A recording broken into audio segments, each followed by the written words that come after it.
motorcade route. Something, I repeat, has happened in the motorcade route. Who controls the past, controls the future. Who controls the present, controls the past. The death of bin Laden marks the most significant achievement to date in our nation's effort to defeat Al-Qaeda. All you got to do is start looking around, start thinking for yourself, start investigating things, and you will see it all right there. So you have the power. Humanity has the power. We have the power. Do you want to fight? You better believe you got one. Let us never tolerate outrageous conspiracy theories. As for me, give me liberty or give me death!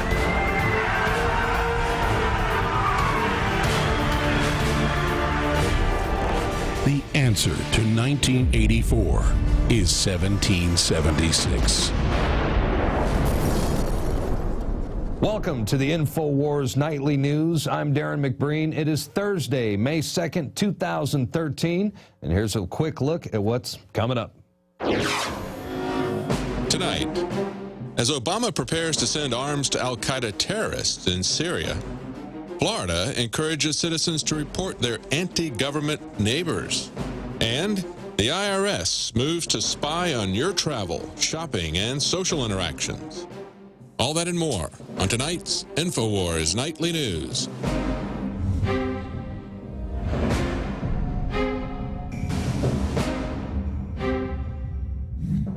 And we begin this evening with the conflict in Syria, where the Obama administration is preparing to send weapons to jihadists who have vowed to destroy America. That's right. It looks like the White House is, well, they're getting ready to arm Al-Qaeda terrorists in Syria. President Barack Obama has signaled that he will greenlight the transfer of lethal weapons to FSA, that's Free Syrian Army militants in Syria, within weeks, despite the fact that such groups are being led by Al-Qaeda terrorists responsible for killing U.S. troops in Iraq who have vowed to destroy America. The White House is preparing to send heavy weaponry to groups that have committed numerous terrorist attacks over the last 18 months, including an incident this week where FSA rebels targeted a Russian airliner with 159 passengers on board with 2 ground-to-air missiles which exploded near the civilian aircraft. And we have documented in the past opposition fighters in Syria are now dominated by Muslim extremists and jihadists who have repeatedly emphasized their hatred for America and have declared their allegiance to Al-Qaeda. Or should I say Al-Qaeda? And look, now we have multiple reports confirming that the individuals responsible for a number of terrorist attacks, including terrorist attacks that have killed U.S. troops in Iraq, now these guys are actually in charge of the Western-backed rebels in Syria. And if you don't want to believe Infowars, I mean, we've got lots of sources right here. Let's see, the Washington Post, the McClatchy newspapers, London Guardian, New York Times, take your pick. Here's one from the London Guardian that says that the Al-Qaeda militants meet every single day with Syrian rebels in order to train them how to build bombs. But, you know, and who do you think trained Al-Qaeda? You know, that would be the CIA. After all, we created Osama bin Laden. This is the anniversary, the second anniversary of his supposed death, if you believe the official government fairy tale. What was it, Doug Stanhope? Marcos, the comedian, that said that he's the Bigfoot of people, no pictures of him, and we dump him in the ocean, right? That doesn't make a lot of sense. But hey, we created that Frankenstein or that boogeyman or whatever you want to call him.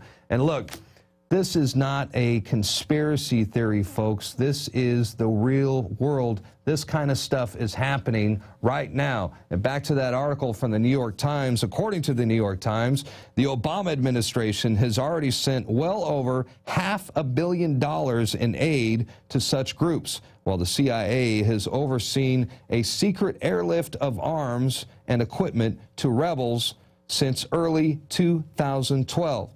So, the very same insurgents who Obama now plans to arm with lethal weapons are the same guys who have openly expressed their radical hatred towards America. They're out there ransacking Christian churches, burning American flags, singing their praises to Osama bin Laden.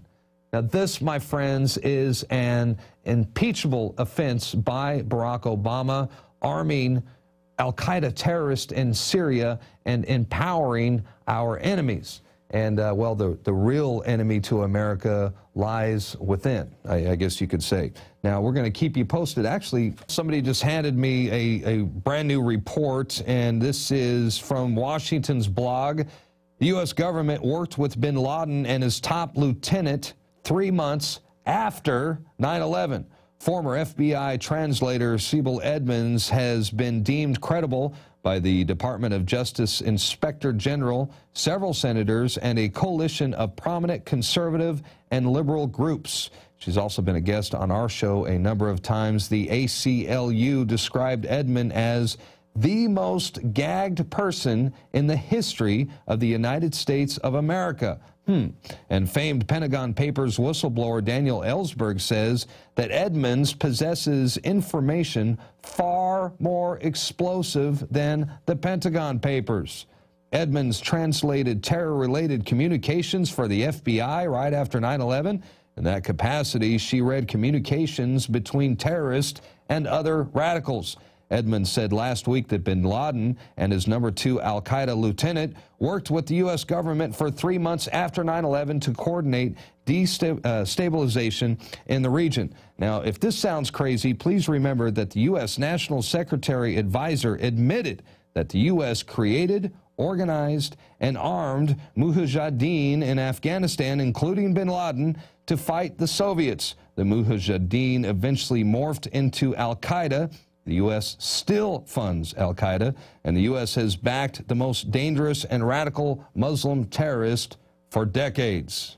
So be sure to go to Infowars.com for more information. And, you know, Paul Joseph Watson has an article right there. We will definitely keep you posted as the Syrian conflict escalates, so stay tuned for further reports. Now, I want to switch gears to national news, because if you live in Florida right now, you are being encouraged to rat on your neighbors or to turn your neighbors into authorities if you think they might hate the government.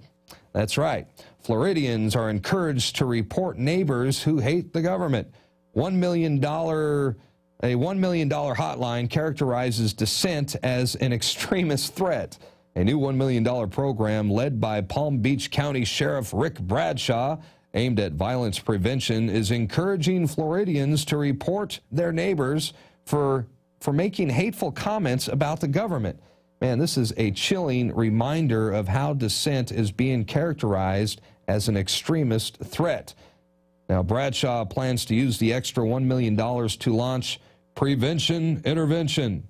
And these are units that feature specially trained deputies, mental health professionals, and caseworkers. The teams will actually respond to citizen phone calls to a 24-hour hotline with a knock on your door. And this program will also include public service announcements to encourage local citizens to report their neighbors. Unfreaking believable. This is like Gestapo right here. This is Stalin-like propaganda. And do me a favor, those of you out there in Florida, if you happen to see one of these public service announcements, please, by all means, capture the video, send it over to us, because I have a feeling that we will be monitoring this story every step of the way. So keep, stay tuned for that story as it develops as well. Now, did you hear about this? There's a brand new poll out there that says that 3 out of every 10 registered American voters, they feel that an armed rebellion might be necessary within the next few years. And Marcos, we should probably report these people to that Sheriff Bradshaw in Florida, because I think these people, they hate the government. But now, seriously, folks, this is a very interesting poll. 29% think an armed rebellion might be necessary. 3 in 10 registered American voters believe an armed rebellion might be necessary in the next few years, according to the results of a staggering poll released yesterday by Fairleigh Dickinson University's Public Mind. The survey, aimed at measuring public attitudes toward gun issues, found that 29% of Americans agree with the statement in the next few years an armed revolution might be necessary in order to protect our liberties, and an additional 5% were unsure. And if you're wondering where I stand on this issue, well, I will have to refer you to the late, great Charlton Heston, because he's going to tell you exactly how I feel. From my cold, dead hands.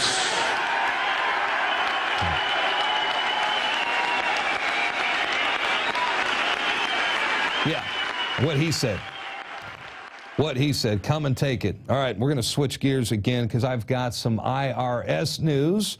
This from Washington's blog, and it looks like the IRS is going to spy on our shopping records, our travel engagements, and our social interactions. Plus, they will have access to our health records and data from other government sources. Totally unconstitutional, but most of you will bend over and take it. And we told you, a couple of months ago that all U.S. intelligence agencies, including the CIA, including the NSA, they are going to spy on your finances.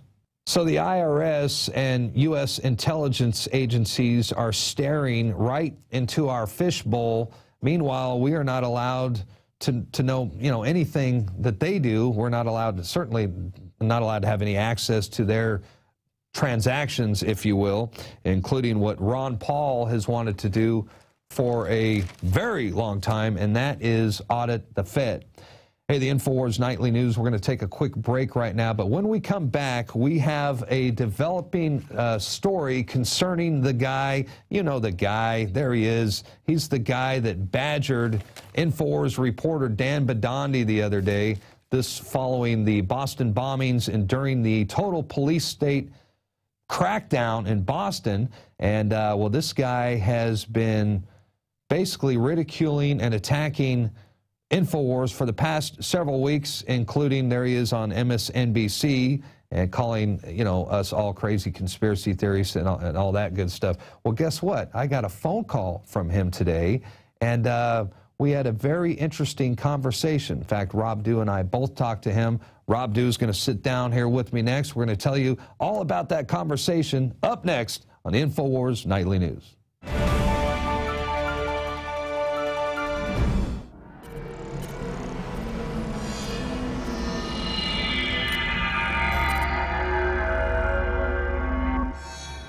Ted Anderson, president of Midas Resources. With over 30 years of experience in the precious metals business, I can tell you without a doubt, we are facing the most dangerous and volatile times, not just in the United States, but worldwide. Peace of mind is gold and silver. Now is the time to invest in gold. When it comes to bullion coins, our prices are competitive and the closest to melt. If it's numismatics you're looking for, we have some of the best deals out there. Visit MidasResources.com today or go to Infowars.com and click on the link to see our daily specials. Here's an example of one of our long-term specials we've been offering for more than a year. 2 silver dollars from the turn of the last century, plus 2 powerful films, The Obama Deception and The American Dream. We also add in the book Dishonest Money, all for $72 and free shipping. The most trusted name in precious metals is Midas Resources. Call 1-800-686-2237 or go to Infowars.com. I'm Ted Anderson with Midas Resources. We are now only entering the edge of a global financial superstorm, the likes of which the planet has never seen. Here in the United States, the private Federal Reserve is giving more than $85 billion of taxpayer money a month to themselves and other offshore foreign banks. And the worst part is, we have to pay the bank's interest on the money we give them. There is now a race between the global central bank mafia cartels to see who can devalue their country's currencies the fastest. We are already seeing big increases in inflation at the grocery store and the gas line. This will eventually lead to hyperinflation. More than a dozen top globalists like George Soros have been buying record amounts of gold while at the same time bad-mouthing it to the public. Don't just listen to what they say, watch what they do. For more than 6,000 years of recorded human history, gold has been the ultimate hedge against uncertain times and inflation. Before investing in metals, it is important to do your own research and find a reputable company. Midas Resources has the highest Better Business Bureau rating of an A+. Unfortunately, very few precious metal companies can boast that. Midas Resources has assembled one of the most educated, researched, and professional teams of brokers in the industry. The evidence is overwhelming. In uncertain times, gold and silver is safe harbor. Now is the time to invest in gold. Call 800-686-2237 and Midas Resources will mail you 10 reasons to own gold absolutely free. No shipping. It's absolutely free. And finally, Ted Anderson wants to challenge you to find any deal that comes close to his 2 silver dollars at cost with free shipping, with 2 free films and a book for $72. That's more than $160 value for $72, shipping included. Click the link at Infowars.com to go to the MidasResources.com specials page. Brought to you by MidasResources.com and Ted Anderson, the trusted name in precious metals.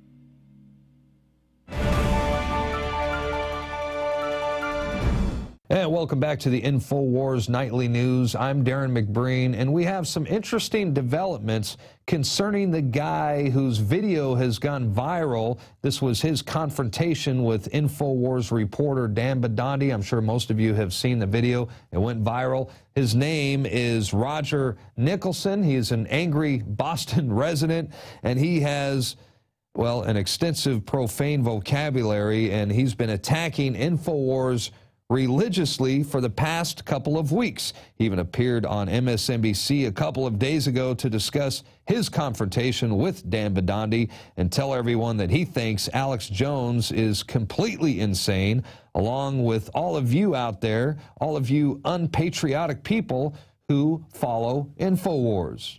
And we're now joined by Infowars News Director Rob Dew. You had an explosive interview with this guy just a couple of days ago, and then I'm sitting here preparing for the news today. I get a phone call, and it's Roger. And he was, I guess, I don't think he expected all of the attention that he got from Infowars. I think he pictured us as like some kind of internet live stream or something very small. He was bragging about being on national on MSNBC. He agreed to come on our show, and then he called us today, and I passed the phone on to you. What do you have to say? Right. Well, Roger was very concerned. Paul Watson wrote an article that appeared today. It was May 2nd today. MSNBC guest who attacked Infowars exposed. And basically it goes into this video that someone pulled off of his YouTube site and posted it up, which is a common thing. People do it all the time. People grab other people's videos and post them up, and that's kind of a good reason that YouTube, I like that existence of it, that, you know, you might stamp out one fire, but then it grows and whatever. But that video is called Roger Nicholson, Guy Who Confronted Infowars is a Psychopath. And he did not like the fact that we had that video. He said, you know, he called up saying, you guys are, it's a copyright violation. Yeah. And I said, well, let me look at it. And I went and looked at the video. I said, well, that's not a channel associated with us. We just embedded that video. So we're not actually housing it on our website. It's not a copyright violation. He's got to go after the guy who posted it on YouTube to begin with, right? It's none of our business. Exactly. Basically is what I told him. I said, you know, we have nothing to do. We're posting that video, and no, we're not taking it down. I mean, you know, and he goes, well, you know, I kind of stepped in it. I kind of, you know, got what he kind of said he got what he deserved in terms of he attacked us. He fired the first shot by going after Bidandi and then posting that, thinking, you know, he was a big shot, trying to take this moral high ground with Dan because Dan was asking questions. And but I want to go to this article real quick. It's from Paul Joseph Watson. It's called MSNBC Guest Who Attacked Infowars Exposed. Boston resident Richard Nicholson appeared on MSNBC last week with Martin Bashir to discuss his confrontation of Infowars reporter Dan Bidandi. Actually, it wasn't last week. It was just a couple of days ago. Yeah, it was 2 days ago, Tuesday. During which Nicholson accused Bidandi of creating offensive show material, which was insensitive to the victims of the marathon bombings by doubting the official narrative behind the attacks. So from there, we go to the other video that shows Roger on, I guess it's somebody's Access TV show, and they're making fun of the Iraqis getting machine gunned And it's that footage where it's all, you know, kind of computerized, and he's making jokes. This is not real. These aren't people. Snides Nicholson as he laughs at the sight of a man being blown to pieces. Do you see this right here? This used to be a person. Now look at him. He's a wet spot on the side of the road. Jeez. Remarks Nicholson, adding, I don't know why you just can't laugh at it and get all upset and weepy. And, you know, so here he is trying to say, well, these bombings happen. I knew a friend there, and that was his big beef, that he knew somebody who was there. So he's able to take the moral high ground and say, you can't say anything about these bombings because I knew someone there. Yep. Yet, if it's other people in other countries that were attacking, by the way, you know, the Iraq war, based on a lie, and I actually told him this morning. Well, and he had no problem with Obama drone striking people either. You guys touched on that a little bit. I touched on that a little bit. He claims he didn't hear me say about killing the kids. He said he didn't hear, that was an audio glitch, and maybe he didn't hear Skype me. Was cutting out a couple times, maybe. Right, right, and I'll give him the benefit of the doubt. Talking to him on the phone, you know, I don't think he's remorseful of what he said. He was, he came out and said what he said, and he knew what he was saying, and he knew the name calling and kind of these ad hominem attacks. You know, I don't know if that's his strategy, but it doesn't work with Infowars because, you know, we provide articles, and it's not even articles that we wrote. We were providing other people's material, the FBI connections, the CIA connections, the New York Times, the Russian government coming after us. And so I think at the end, you know, he just wasn't interested in debating facts. You called him or contacted him on Monday. Yep. Said, hey, let's do a debate. And, you know, we didn't state any rules. It was just, we're going to debate about these bombs. Well, he was concerned we're going to edit him and take him out of context. Right. The only thing we edited were the curse words. Yeah, that was it. He had he's got a gunny sack full of that stuff. And you know, he wasn't interested in debating on facts or just even looking at what other people have said about this. He was just interested in attacking Infowars because I guess we've gotten to the size where people think if they just say, you guys are crazy, that other people are going to believe it. You know, you have these Rachel Maddow attacks. She's done 2 attacks now on us. The second, which, you know, I was pretty good, that hashtag Infowars pickup lines. She tried to be all clever, like, oh, people are making fun of these Infowars. Well, we went and co-opted it and then started putting up real information, which I'm sure they hated. And we can go to that Twitter page there. Was started by a troll, but co-opted by Liberty lovers. You're hotter than the thermite used on Building 7, you know, and that was ours. And then other people got in on it, and just, you know, info bombing them with truth. Because they can't stand up to it. They can say we're crazy. They can't say handle the truth. Exactly. They can't. They really can't handle the truth. And, you know, we gave Rachel Maddow the Skeksis Award last week for her first attack. And then, you know, we let her go on her second attack. We didn't really say anything, but then we just co-opted her little media blitz on a Twitter page. So I thought that was pretty funny. But I do want to go over a couple things. We have, you know, a new article came out today, and this is from this can'tbehappening.net. Sarnoff brothers had a CIA connection. We posted this today on Infowars. And if you scroll down to the middle of the article, you know, it talks about Chechen terror and stuff in Russia. It says, now it turns out these 2 young men suspected of having placed the exploding pressure cooker bombs at the finish line of the marathon. The slain Tamerlan Sarnoff and his imprisoned younger brother, Jakar, have an Uncle Ruslan. Remember Uncle Ruslan, who went on and said these people are scum to me and stuff like that. Oh, yeah. He changed his name from Sarnev after immigrating to the U.S., who was, until 1999, married to Samantha Fuller, daughter of a high-ranking CIA operations officer named Graham Fuller. Fuller, who called any suggestion of links between his former son-in-law and the CIA absurd. I think that's what he's paid to do at that point. Sure. Retired from the agency and went to work for who? The RAND Corporation. Oh, what a coinkydink. Yeah, and if you look at if you go to a Google map and look at the RAND Corporation, it looks like a giant eye. And I'll show them. You can go to that on overhead cam if you can hit it. That's what it looks like from above. It's a building that's shaped like an eye, and in front of the building there's a giant chain link sculpture that's a mushroom cloud right across the street from it. There you go. There's some details. The building shot right there, Marcus. Yeah, there you can see the chain link mushroom cloud, which people say, you know, oh, that's totally unrelated. Why is it sitting right out front of the RAND Corporation? Yeah. And then there's an overhead view right there. You can actually see it makes a giant eye. And it's right there in Santa Monica near that famous pier, you know, like a couple blocks from there. I actually went with Alex and we shot a few videos in front of it when we were in LA for some reason. Oh, for Jesse Ventura's birthday, actually. Oh, cool. quite an interesting event. And then the other, there's a Mail Online article. Russia warned FBI about Boston bomber multiple times, but feds are more interested than Al-Qaeda than the Chechens. And we also have a London Telegraph article that they interviewed him in 2011, the FBI did. And yet we're supposed to think these guys have no idea, the FBI have no idea who these guys are after they've been casing the family for years. Besides the fact that the FBI has a long history of false flag terror attacks, Oklahoma, I was going to say World Trade Center 1993 and so on. Right, and we went into that. And now I want to go to a video clip, and this is actually from World Trade Center 93, the bombing in 93. The informant that the FBI had on their payroll paid him $1.5 million, Ahmad Salam. And he actually started taping conversations with his FBI handlers. And he's talking about, it starts off the clip, the FBI agents telling him, you got to turn in your expenses the right way. So that way this is a government operation because everything's got to be done by the book. If we're gonna like create bombs and we got to do it all by the book, and it all has to be expense reported. and then it goes into Salam talking about the bomb. Well, that's the thing. Everything was documented, and this guy bugged the FBI basically to save his ass. Kind of turned the tables on him. So let's go to that clip now.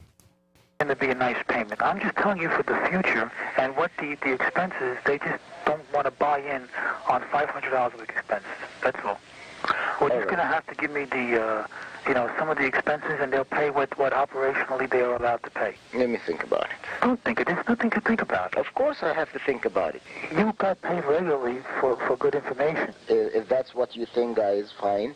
But I don't think that, because we start already building the bomb, which went off in the World Trade Center. It was built by supervision from the Bureau and the DA, and we was all informed about it, and we know that the bombs start to be built. By who? By your confidential informant. What a wonderful, great case. And then he put his head in the sand. And that was the FBI informant, Ahmad Salam. That is amazing. Basically, that was just one of the conversations. There's like 900 pages of these transcripts.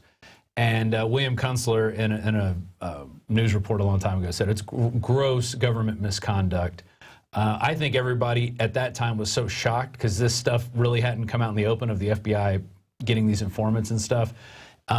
I think people just didn't even really want to believe it back then. And I remember Dan Rather reported on it, and some people say, well, look, the mainstream media reported on it, but like we say, they didn't beat the drum. I mean, it went once and it disappeared. It wasn't like Benghazi. Exactly, exactly. That's sort of a political football, but it's still wrong. Yeah. The whole thing is wrong, but because it was a political thing, then Fox News jumped on it. But with this World Trade Center thing, it's Muslim terrorists. We all got to just get behind and go after the Muslim terrorists. Hey, what do you want to say to the people out there who, because I know that Roger is getting a lot of hate mail. He says he's even getting threats. Yeah. Let's address that a little bit. Yeah, and I'm not running protection or cover for this guy at all. I mean, he made his own decisions. Absolutely. He said what he wanted to say. We gave him the opportunity to come on and debate, and he wasn't interested in that. So I think now he's realized that he's bit off a little bit more than he can chew. But what I want to say to the Info Warriors out there is, if you want to go comment on his stuff, put stuff on his Facebook, come with an open hand, not with a closed fist. Send him articles, send him videos, send him stuff that he probably won't look at. I sent him a ton of articles after our debate saying, hey, just take a look at this stuff, and maybe make a video, saying, hey, well, I looked at some of this information, and some of it may have a point here, as the reason why they said the FBI might be involved in this. You never know. I've seen people much further deep into the matrix who have actually woken up. Right, and all you can do is plant a seed. You got to plant the seed because maybe Roger is a catalyst for 1,500 other people across the U.S. to wake up and be like, wow, I really thought these guys were crazy, but now I look at this other guy just totally attacking them with name-calling and not even talking about the facts of anything, just like all this name-calling and ad hominem attacks instead of looking at the facts and even arguing about the facts. Because let's argue about the facts if you want to do that. So I would say, just go after. Don't go after Roger. Let's go after the system. But feel free to send Roger information. I think we should all inform people, especially when they are asleep. And hey, if they don't want to learn, move on. There's plenty of other people out there that need to be awakened. There's a lot of people that just since we've started getting bigger in the last year or so, just like really started ballooning up, I get a lot of emails. Man, I just woke up. I don't know what to do. You know, these people who are just like, they're coming up for air. Yep. They've been underwater for so long, oppressed by this system that wants to control you and make you do things that you're not really interested in doing, but you think you have to do it because the system tells you that way. Yeah. So, and before we go, you know, it reminds me of, like, and I understand we have Luke on the phone, so we'll cut this short, but everybody knows where they were. Let's say if you're old enough to witness the Kennedy assassination, everybody can tell you exactly where they were at the time. Yeah. Everybody knows where they were during 9/11. And, you know, we get the same thing, maybe not the actual moment, but the year. Like we'll say, we get people saying, I've been awake, you know, my uncle woke me up in 2005. Right. Or you woke me up, Infowars woke me up after I saw, you know, a certain video or whatever by Alex, and I've been awake since 2008. Once you're awake, you can never go back to sleep. You can never go back to sleep. I get a lot of people who wake up after all the stuff we did on the underwear bomber. And I would have loved to debate him on that because I feel that is, I mean, I hit that thing on the ground running, like right when it happened. Sure. We were making Police State 4. I started putting all the information together. I studied that subject left and right. I went up and visited Kurt Haskell. Right. You were there with Kurt Haskell. Did a 2-hour interview with him. And, I mean, to me, it's an open and shut case. Absolutely. And, you know, the bookend is that Patrick Kennedy testimony where he says, you know, we let him get on. We didn't cancel his visa because we wanted to look at his larger network. But then they act like, oh, we didn't know this guy was going to go. Now we need body scanners, which is total bull. That's right. All right. Well, we got Luke on the phone. Thanks for coming out. All right. All right. We got to quickly go to break because on the phone right now, waiting for me, is the founder of We Are Changed, Luke Rudkowski. We're going to talk about some of his latest videos that he has posted on the We Are Changed YouTube channel, plus wearechange.org. We're also going to talk about the police state crackdown in Boston. Luke Rudkowski up next after this. Stick around. The important thing about the Pro 1 filter today is that the material we use for removing fluoride and other heavy metals now will remove the latest form of fluoride called hydrofluorosilicic acid. There's no other fluoride reduction filter out there that will remove that type of fluoride. And it's extremely important because today we're hearing more and more cities are using that form of fluoride. We've been having medication forced on us through the water system for quite a while. Most people don't realize it. Most people don't realize the negative effects of fluoride. There's a wide range of health effects that are attributed to fluoride. Bottom line, why should somebody get this new Pro 1 Pro Pure filter? The reason to buy the Pro 1, it's an all-in-one filter. It's convenient, easy to use. It doesn't require the add-on fluoride filter, and in addition, this filter removes the latest form of fluoride called hydrofluorosilicic acid.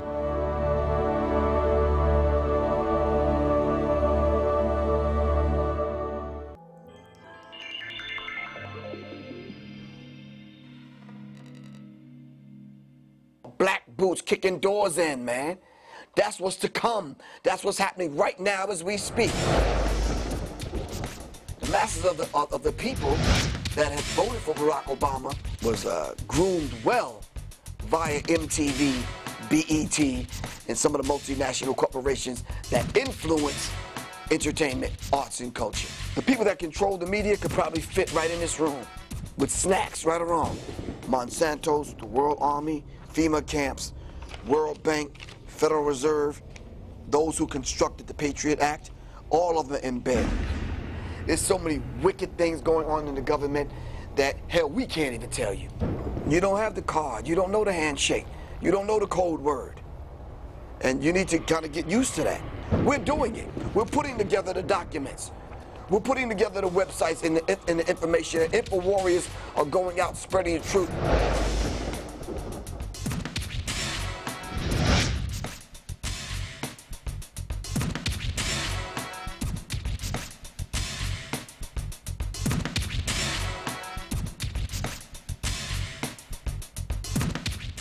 I'm Darrin McBreen, and these are some of the new items that are available now at InfoWarsShop.com. Alert the public to Obama's blatant abuse of power with the new Obama t-shirt. Obama's Joker face on the front and come and take it on the back. It's time to publicly call him out for what he is, a tyrant. Defend the Second Amendment with our top seller Come and Take It t-shirts. And look at that, women's cut tank tops and t-shirts now available. Nice hat. Plus the Don't Tread on Me flag. And now you can become a micro distributor of the Infowars magazine. Plus, get your own copy delivered right to your door each and every month.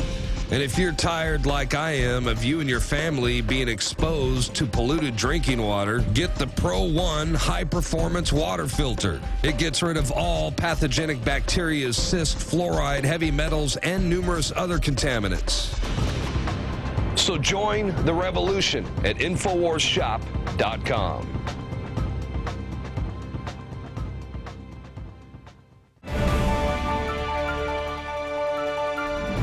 Welcome back to the Infowars Nightly News. I'm Darrin McBreen, and you know, every day I get tons of email from people who send us links to the latest breaking headlines. They send us show tips. We get a lot of videos sent to us. Sometimes it's videos of police brutality, or it might be with how someone dealt with an unconstitutional checkpoint, for example. You name it, we've seen it all. And we have literally thousands of activists out there, 1,000 Paul Reveres, if you will, that are sending us information, videos to try to help us, to try to help you wake up the masses and break people out of the matrix. Now, this morning, a friend of mine in Los Angeles sent me an email of a video by Luke Rudkowski from We Are Change, and it's a video that I had never seen before, and this was during a protest in New York City where Luke was approached by an angry New York City police officer, and he demanded that Luke shut off his camera. It developed into an interesting confrontation, and we're going to take a look at it right now. Stop using it. It's his property. Not taking mine. It's his property. Stop. Stop. No, stop. Did I touch you? I didn't touch you. You touched my finger, right? I did not. Stop it. Let's relax. Everything's going to work out. You know, just relax. I take it because he was using it. If you want to write a ticket, write a ticket. He doesn't have ID. Can't confiscate my stuff. Come here, Mike. Look at Fab. Calling him.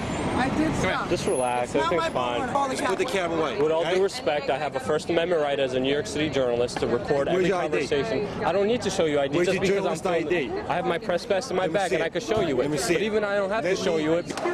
Number one, it's not illegal to film. And if you're not doing anything wrong, you shouldn't mind me filming. If you're doing something wrong, and that's when you don't want me to film. Thank you, Officer Smith. Thank you. Thank you, man. All right, thank you. Can I have my ID back? I have it in my name. He said he's a journalist. I want to see his journalist ID. I'm looking for it right now. Oathkeepers.org. It's a new organization. Here, I have mine. And active police and military. Not that it matters, to but I have mine. Yeah, it's not in my bag now. Put the camera away. I have every right as a citizen of the United States of America. Put the camera away. I have every right to film. I'm telling you right now. Sir, I know my rights. Well, I first of all, lying to a police officer, okay? I'm not lying to a police officer. No, then where's your press pass? Because I have. Where's your press pass? I don't have it with me, but he has a press pass. It doesn't matter. I have a business card that says I'm a journalist here. I don't know who you are. It doesn't matter. Even if I'm not a journalist, I have every right to record you, sir. Yes, I do. The Constitution. No, you do not. It's not a police investigation. First of all, it's not in the Constitution. I didn't impede. You don't quote the Constitution. It's the First Amendment, New York State and New York City law, municipal law, penal law. State law is not covered by the Constitution. Yes, but it has its own Constitution that I read and I studied. Know what you're talking about first. I have every right to film. Know what you're talking about first. If you're doing nothing wrong, you shouldn't mind me filming. If you're not doing nothing wrong, you shouldn't mind me filming. You're a public servant. I'm an American, you're an American. You're supposed to serve the people. And that's what it's all about. You should have no problem with me filming. No problem at all right now, officer. If you're not doing anything wrong, what's the wrong? You film us. Everybody films us. Where's my camera? You have it on your car. You have it on your car. I have it in my car? Exactly. Check out my car. Okay? Every police car has a camera. No, they do not. Okay, once again, you know what you're talking about. Okay? Police officers record other things. We have every right to record. I gotta go. We have every right to film. Your boss just told you to. I just said I don't care. We have every right to film, and whenever a police officer tries to intimidate you and scare you, remember, This is mightier than any sword you will ever find.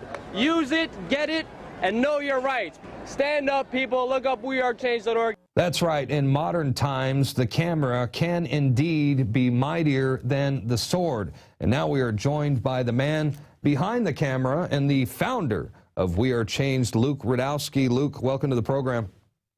Thank you so much for having me. Hey, you know, that cop was pretty clueless, and, you know, thank God you had your camera. You were able to capture the film, and that you managed to diffuse the situation. But this is alarming because I'm seeing a trend right now. I'm seeing a lot more police officers behave this way. I mean, is this guy's attitude, is this like the future of police in America? What do you think? I mean, it's slowly heading that way, especially if we all don't stand up and assert our rights. I mean, rights are just like muscles. If we don't use them, they're going to become weak, they're going to become pathetic, and it's going to get ugly. But if we, the individuals listening right now, empower ourselves with the law, with the Constitution, with just knowing the basic regulations and stand up to authority, anything could change. I mean, even yesterday, I had a great experience when I was covering protests down in May Day and in New York City, and I was covering everything that was happening. There was a lot of police officers, and I had this one cop run up to me, and I was like, oh, man, what's going to happen? And then out of nowhere, he reaches his hand out. He was like, Luke, I love your work, man. Keep it up. And he shook my hand, and I was like, man, I hope your bosses don't see that, because they do crack down on police officers who are sympathetic. So I did have great experiences with police officers. At the same time, I do have horrible experiences with police officers. And this video that we released is nothing compared to all the other footage we have that is still unreleased. I mean, we have incidences of police officers just smacking the camera, assaulting us, and us, you know, simply standing up for our rights. There is nothing wrong with filming a police interaction. And if we all stand up for our rights, if we all understand the law, if we all have just common sense and take pride in just knowing that we can stand up, it won't become a police state. But the possibilities is there. It's slowly encroaching on us. Sadly, there are still officers who are clueless about the law, officers who just want to bully people. But I think the more we stand up, the more we speak up, the less of that is going to happen. Well, it's good to hear that, you know, police officers are coming up to you wanting to shake your hand. We get the same thing here in Austin. A lot of police officers are listeners to Infowars. They watch the Infowars Nightly News. But at the same time, it seems like it's the younger guys to me. It seems, I don't know if they're being trained this way. I don't know what the deal is. But a lot of these guys are extremely aggressive. You've had your share of run-ins with police officers, guns pointed at you. You know, you've been there and done that. And, you know, there's another video. I want to share another video with you. This is a clip. This is a recent clash between Infowars reporter Dan Bidandi and an aggressive police officer out in Boston. This was during the police state crackdown in Boston following or during, I should say, the manhunt for the suspected bombers. And they barricaded the entire neighborhood, and Dan Bidandi managed to capture this. Let's take a look. Anyone cross the line, they'll be taken into custody. Media, civilian, anyone, okay? This is a police state, yeah. And you're telling us... I'm telling you to cross the police line, you'll be taken into custody. New World Order property, yeah. Thanks for serving the Constitution, sir. Yep, right there. You with the media? Yes, I am. Credentials? Let me see them. Yes, I am. You see media credentials. Free speech systems? The #1 alternative media in the world, so... Okay, well, Dan, we work together or work separate. Don't matter to me. Stay behind the line. Oh, could you please just tell us what's going on now? I mean, like, did they blow up the bombs yet? Or... Sir, your behavior right now seems to be a little irrational to me. This is a very fluid and dangerous situation. I understand. So if you don't stop talking, you're going to be removed. Press or no press. Sir, you seem to be a little irrational right now. I'm not irrational. It's live on camera. Am I irrational? Am I irrational? I'm glad I didn't shave this morning, okay? Listen, your behavior to me appears to be irrational, confrontational, and this is a very dangerous, fluid situation. If you're not understanding me, I'll take it a step further and help you understand. One question, though. Who's going to give us information?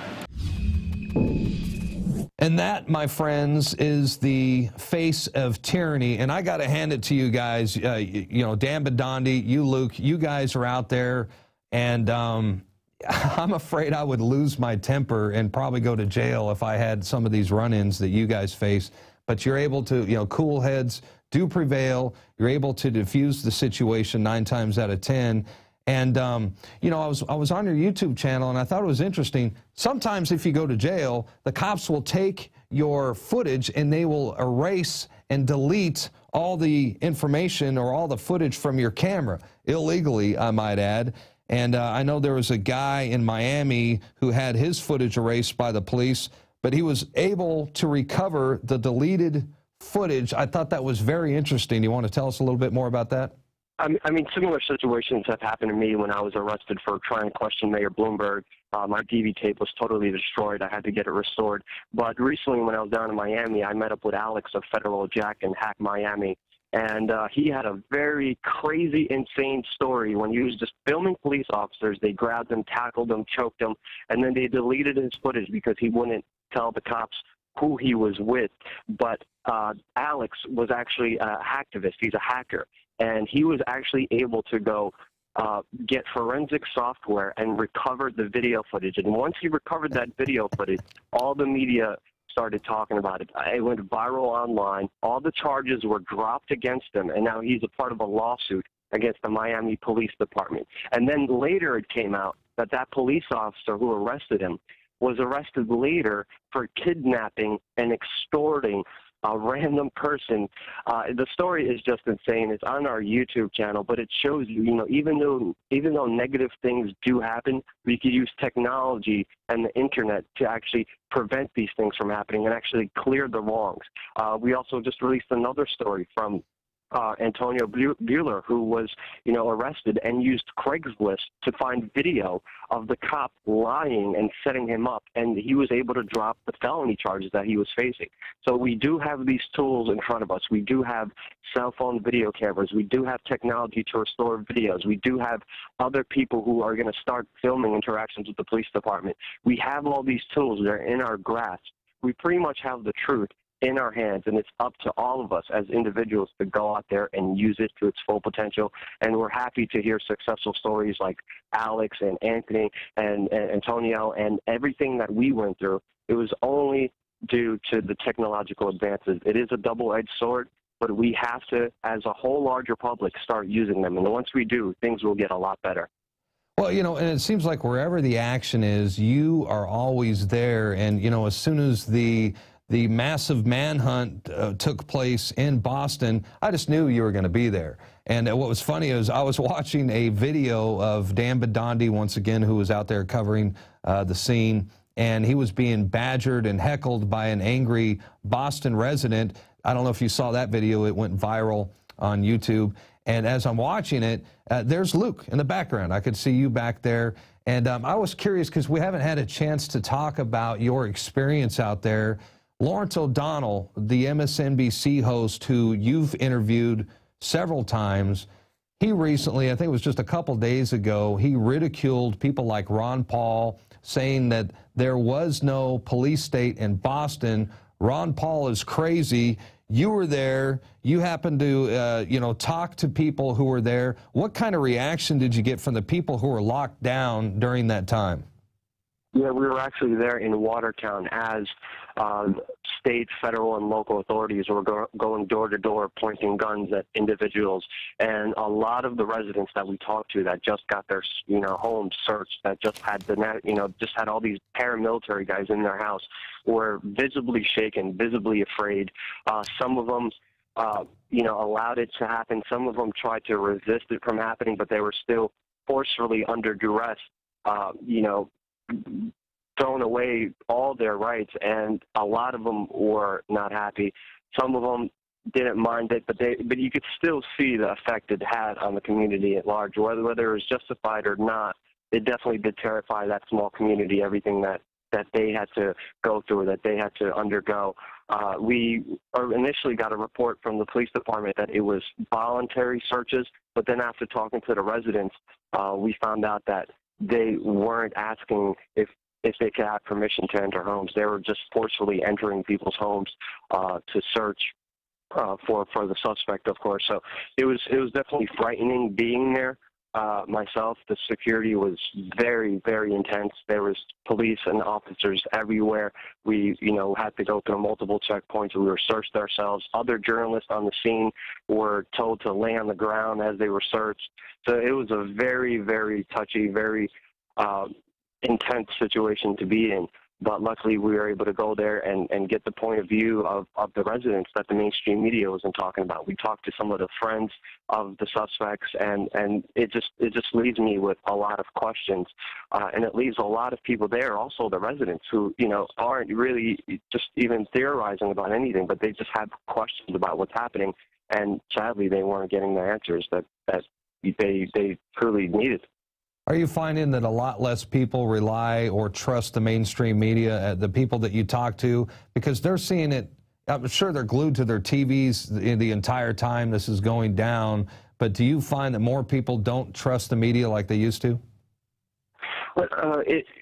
Media still has some power. They still influence people. We also talked to Aaron Burnett when we were down there, and sadly, they do kind of spread this society, this culture of fear.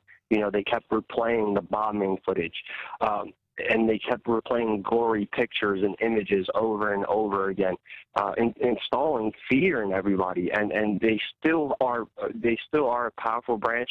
But after just talking to people, it was great seeing random people who I never met before that I just walked up next to and asked if I could talk to, who didn't believe it and did have their own, and had their own questions about everything that transpired, and didn't just take it fully.